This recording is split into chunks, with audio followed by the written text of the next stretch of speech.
bonsoir à tous, j'enchaîne la vidéo après la fabuleuse histoire des mangas, je vous présente le monde carré des cubidules.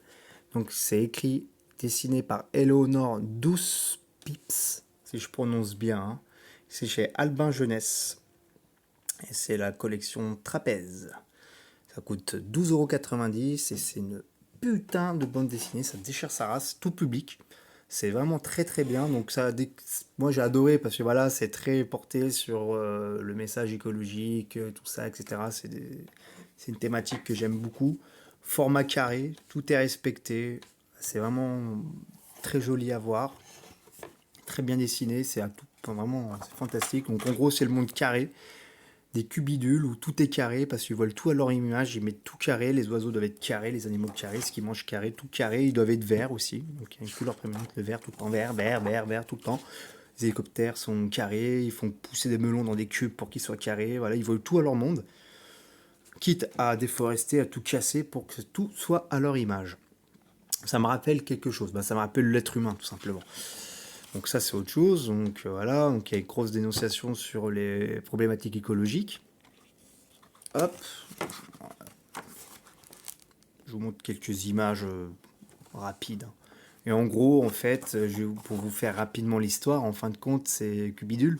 On a marre de voir les éléphants envahir leurs espaces, et du coup, ils vont créer des éléphants à leur image et confiner les éléphants et autres animaux dans des grandes clairières, si je puis dire. Et en gros, il y a certains cubidules qui pensent différemment, qui voudraient les sauver, mais voilà, ils sont vite dénoncés ou empêchés de penser. Donc les animaux vont en fait tout simplement prendre la relève et sauver l'humanité du monde carré des cubidules. Je vous dis pas comment ils vont faire. Il y a une très belle fin, c'est super bien. Au niveau du dessin, vous voyez, c'est très didactique par moments, c'est vraiment lisible, c'est joli. Des fois, il y a des grandes pages comme ça, pleines d'informations qu'il faut décrypter.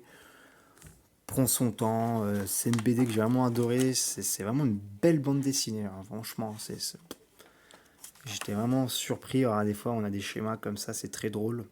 Et puis c'est blindé d'humour, parce qu'en plus de la problématique écologique et blablabla, blablabla, etc., c'est drôle, c'est drôle, c'est drôle, mais bon. Donc voilà, donc la description, anatomie sommaire du cubidule, enfin des choses comme ça, c'est vachement, vachement intéressant. Donc là, c'est le cubidule qui décide qu'il faut qui capture tous les animaux qui sont pas carrés. Carré ma gueule. Et voilà, donc franchement c'est drôle. Et puis derrière, il y a un très beau message de la part de l'autrice, Eleonore Douce Pips, j'espère que je prononce bien. Le monde carré des cubidules, c'est vraiment une belle BD. Puis j'ai adoré en fait la conception de la BD, vous voyez, elle est carrée.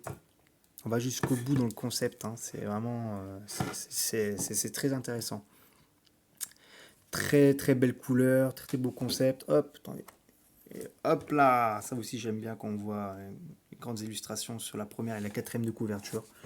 J'en dis pas plus, inutile. Quand tout sera réouvert, etc., vous pourrez l'acheter. Surtout ne l'achetez pas sur Amazon parce que vous tuez les libraires qui sont obligés d'être fermés. N'achetez pas sur Amazon s'il vous plaît. Soyez patient. On va s'en sortir et quand tout redeviendra à la normale, entre guillemets, vous pourrez l'acheter. Ok ? Merci à tous et à très bientôt.